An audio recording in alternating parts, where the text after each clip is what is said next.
Hi అండి అందరికీ. నేను మళ్ళీ వచ్చేసాను మీ ముందుకు ఒక కొత్త వీడియోతో. ఇది కొత్తగా ఉంటుంది కాబట్టే నేను వీడియో చేస్తున్నాను. నార్మల్ రొటీన్ అయితే గనక చేసేదాన్ని కాదు. మీకు కూడా బోర్ కొట్టించను. ఇది యాక్చువల్‌గా ఈరోజు నేను ఒక కప్ కేక్స్‌ది ట్రే ఆర్డర్ పెట్టాను. అది డెలివరీ వచ్చింది అండ్ అందులో కప్ కేక్స్ చేశాను. అండ్ పాస్తా చాలా డిఫరెంట్‌గా ట్రై చేసాం మేము, నేను మా హస్బెండ్. సో, అది మీకు చూపిద్దామని చెప్పేసి ఈరోజు ఈ వీడియో అనమాట.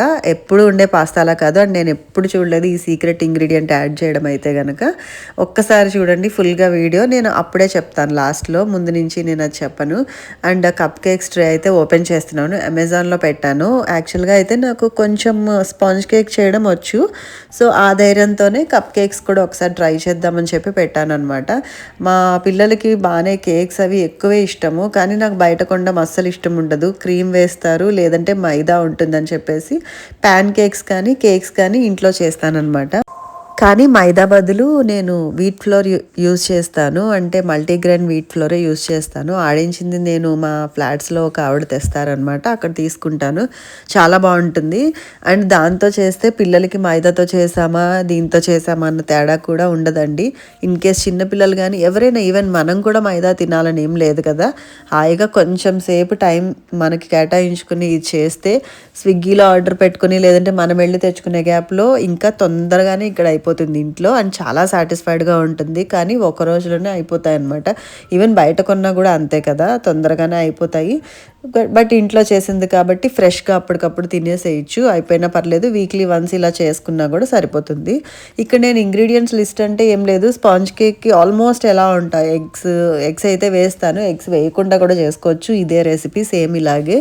కర్డ్, కొంచెం ఆయిల్, షుగరు, వీట్ ఫ్లోర్ కానీ మైదా కానీ మీ ఇష్టం. షాప్లోలా కావాలంటే మైదా ఒకసారిగా తినేది నేను ట్రై చేస్తానంటే ట్రై సో బాగానే వచ్చేస్తుందిలే అని ధైర్యంతో ఇంక ఇలా చేసేస్తున్నాను నేను. సో అన్నీ కలిపి మామూలుగా అయితే విస్కర్ చేత్తో చేసేదాంతో కూడా చేయొచ్చు నేను, కానీ కెంట్ది ఇది కొన్నాను అనమాట. అందుకని చెప్పేసి దాన్ని యూజ్ చేద్దాంలే, మళ్ళీ ఊరికే వేస్ట్ అవుతుందని దాంతోనే చేశాను. మొత్తం బాగా ఎంత బాగా విస్క్ చేస్తే అంత బాగా కేక్స్ వస్తాయి. ఎప్పుడు కూడా గుర్తుపెట్టుకోండి. ఈవెన్ మిక్సీలో వేసినప్పుడు కూడా అంతే. ఆన్ అండ్ ఆఫ్ చేస్తేనే ఎక్కువగా ఫ్లఫీగా వస్తాయి కేక్స్. అండ్ అక్కడ పాస్తా ఉడికే లోపే నాకు ఇక్కడ మొత్తం కేక్కి సంబంధించిన ప్రిపరేషన్స్ అయిపోయాయి. అంటే చూడండి ఎంత ఈజీగా చేసుకోవచ్చు. ఏ వంటలు అయినా సరే ఆ కేక్ కూడా అంతే. స్పెషల్గా ఏమీ దానికి టైం పెట్టక్కర్లేదు, చాలా ఫాస్ట్గా అయిపోతుంది.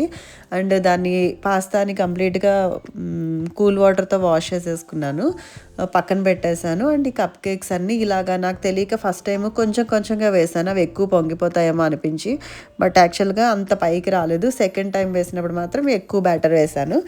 ప్రీ హీట్ చేసిన ఓవెన్లో 180 degrees పెట్టి తర్వాత నేను ఒక 20 to 25 minutes పెట్టాను. 20 minutes తర్వాత ఒకసారి ఓపెన్ చేసి చూసి ఇంకొక 5 minutes ఎక్స్టెండ్ చేశాను అనమాట. మధ్యలో చూసుకోవచ్చు, ఒక టూత్ పిక్ కానీ ఒక చిన్నది ఏదన్నా చాప్ స్టిక్ కానీ ఏదైనా ఇలా నొక్కినప్పుడు తెలుస్తుంది. దాన్ని బట్టి మీకే అర్థమైపోతుంది అయిందో లేదో. అండ్ ఇలాగ పాస్తాకి ఏం చేసామంటే ఒక బటర్ వేసి ఆనియన్స్ అండ్ సెలరీ అనేసి, ఇది నేను మీకు చూపిస్తాను ప్యాకెట్. యాక్చువల్గా క్లిప్పింగ్ ఉండాలి, దొరికితే కనుక యాడ్ చేస్తాను. నాకు ఇక్కడ జెప్టోలో దొరికిందనమాట. సెలరీ అని గ్రీన్ కలర్లో అలా ఉంది, దాన్ని కూడా కట్ చేసి వేసాము. ఫస్ట్ టైం అది, నేను ఎప్పుడు చూడలేదు. టేస్ట్ ఏం పెద్ద తేడా అయితే ఏం లేదు అది వేయడం వల్ల వేయకపోవడం వల్ల అయితే, బట్ ఉంది కదా అని వేసామంతే. ఆనియన్ షూట్స్ అయినా వేసుకోవచ్చు దాని బదులు. ఆనియన్, అలా ఉప్పు, కారం, పసుపు ఇవైతే కనుక కంపల్సరీ వేసాము. స్లో మోషన్లో చాలా బాగుంది కదా, వీడియో చూస్తే నాకు కూడా చాలా బాగా నచ్చింది. కలర్ఫుల్గా ఉందని చెప్పేసి స్లో మోషన్లో తీసాను అనమాట. యాక్చువల్గా అయితే నాకు చాలా జలుబు ఉంది, అందుకే నా వాయిస్ ఇలా ఉంది. అండ్ ఎక్కువ కంటిన్యూస్గా మాట్లాడుతుంటే ఆయాసం కూడా వస్తుంది. అండ్ నేను చెప్పాను కదా కొత్తగా వీడియో స్టార్ట్ చేశాను యూట్యూబ్ది. చాలామంది దగ్గర చూస్తే ఏదో స్క్రిప్ట్ రాసుకుంటాము అంటారు, బట్ ఇలా రెగ్యులర్గా వ్లాగ్స్కి స్క్రిప్ట్ ఎందుకు రాసుకోవాలి నాకు అర్థం కాదు. కొన్నిసార్లు ట్రై చేశాను కానీ బట్ నాకు అది వర్కౌట్ అవ్వలేదు. ఇలా ఫ్లోలో చెప్పేస్తుంటేనే నాకు చాలా న్యాచురల్గా అనిపిస్తుంది. అండ్ ఆరిగానోస్, చిల్లీ ఫ్లేక్స్ పిజ్జాకి ఇస్తారు కదా, అవి మిగులుతాయి కదా ఇంట్లో, అవి ఎలాగో అందరి దగ్గర ఉంటాయి నాకు తెలిసి, అవి కూడా వేసేసేయడమే. అన్నీ వేసి బాగా ఫ్రై అయ్యే వరకు ఫ్రై చేసుకుంటూ ఉండడం అంతే. అండ్ ఇంకొకటి ఏంటంటే నేను ఆ వీసా గురించి కొన్ని ఏవో చెప్తా అన్నాను కదా, ఇలాగా జనరల్ వీడియోస్లోనే నేను అప్పుడప్పుడు ఒక్కొక్క పాయింట్ చెప్పేస్తాను. దానికోసం స్పెషల్గా ఏం వీడియో చేయను, ఎందుకంటే ఆ వీడియో మీద అంత వ్యూస్ అయితే రావట్లేదు నాకు. అండ్ కొత్తలో నాకు కొంచెం వ్యూస్ తగ్గినట్టు అనిపిస్తే కొంచెం డిసప్పాయింట్మెంట్గా ఉండి మిగతావి చేయాలంటే అంత ఎంకరేజ్మెంట్గా అనిపించదు. సో నేను మీకు ఏది బాగా నచ్చుతుందో అదే కంటిన్యూ చేస్తా కొన్ని రోజులు అయితే కనుక. ఏం లేదు, స్నాక్స్ అయితే నేను చాలా తీసుకెళ్ళాను. ఆల్మోస్ట్ చాలా చాలా అంటే పచ్చళ్ళు, జంతికలు, చెక్కవడలు అలాంటి స్నాక్స్ అన్నీ తీసుకెళ్ళాను. ఇక్కడ మీకు పాస్తా చేసే విధానం మీకు వీడియో చూస్తుంటే అర్థమవుతుంది కదా, ఉడకబెట్టింది వేసేసాం అంతే. సీక్రెట్ ఇంగ్రీడియంట్ అప్పుడు నేను మళ్ళీ మాట్లాడతాను. సో స్నాక్స్ అన్నీ తీసుకెళ్ళాం, పచ్చళ్ళు తీసుకెళ్ళాను. అండ్ ఒక క్యాబిన్ బ్యాగేజ్ మొత్తం ఆల్మోస్ట్ 7 kgs క్యాబిన్ బ్యాగేజ్లో నేను సిల్వర్ ఐటమ్స్ తీసుకెళ్ళాను. నాకు ఒకళ్ళు చెప్పారనమాట తెమ్మని, అందులోనే బిల్ ఉంటుంది. అక్కడ మాత్రం కొంచెం నాకు ప్రతి చెక్కిన్ దగ్గర హైదరాబాద్, దుబాయ్ దగ్గర, అబుదాబీలో ఖచ్చితంగా ఆపారు. ఇక్కడైతే పెద్ద ఇష్యూ చేయలేదు, కానీ అబుదాబీ చెక్కిన్ దగ్గర మాత్రం 1కి 2 సార్లు ఇద్దరు వచ్చి మరీ చెక్ చేసి నన్ను అడిగారనమాట ఏంటివి అనేసి. ఇక్కడ కొత్తిమీర వేసిన తర్వాత సీక్రెట్ ఇంగ్రీడియంట్ ఏంటి అంటే, మా హస్బెండ్కి సడన్గా వచ్చింది ఆలోచన. దోస ఆవకాయలో ఊట ఉంటుంది కదా, దోస ఆవకాయలో ఊట కానీ మన ఆవకాయలో ఊట కానీ ఏదైనా సరే మీకు ఏ పికిల్ ఫ్లేవర్ నచ్చితే ఆ పికిల్ ఊట వేసి, మొత్తం ఊట వేసేస్తే మళ్ళీ పికిల్లో తగ్గిపోతుంది కదా, అందుకని కొంచెం అందులో నెయ్యి వేసి రెండింటిని కలిపి డైల్యూట్ చేసుకున్నాం అనమాట. చేసుకుని దీన్ని పాస్తాలో పైన అంటే ఒకటే చోట ఇలా వేసేయకుండా కొంచెం 4 వైపులా కొంచెం కొంచెంగా వేసుకుని తిప్పుకుంటూ ఉంటే ఏదైతే పచ్చడి వేసామో ఆ ఫ్లేవర్ వచ్చింది. చాలా డిఫరెంట్గా ఉంది.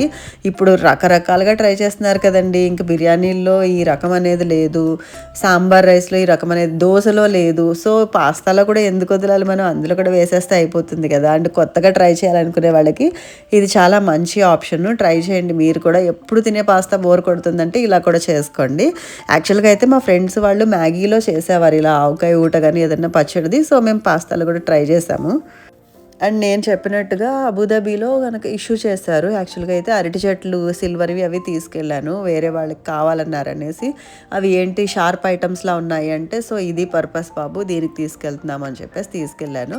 ఇది ఈరోజు చెప్పదలుచుకున్న పాయింట్. అక్కడ పాస్తా అయిపోయింది, కప్ కేక్స్ కూడా అయిపోయి ఎంత బాగా వచ్చాయంటే అసలు నేనే ఆశ్చర్యపోయాను.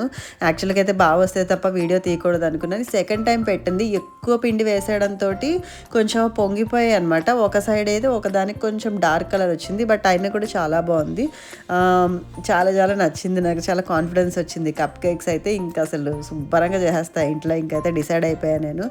అండ్ చాలా వర్త్ కూడా, అసలు అయితే చాలా కాస్ట్లీ ఉంటాయి బయట, లేదా చీప్గా దొరికితేనేమో క్వాలిటీ ఉండదు. సో ఇది ఈరోజు నా వీడియో. నచ్చితే లైక్ చేయండి, షేర్ చేయండి, సబ్స్క్రైబ్ చేసుకోవడం మాత్రం మర్చిపోవద్దు. ఇందాక యాక్చువల్గా కొరియన్ బిట్ వచ్చింది కదా, నేను కొరియన్ సాంగ్స్ చూస్తూ ఇవన్నీ చేసుకున్నాను, నాకు చాలా ఇష్టం. సో అందుకే యాడ్ చేసా. బాయ్ అందరికీ, మళ్ళీ కలుద్దాం.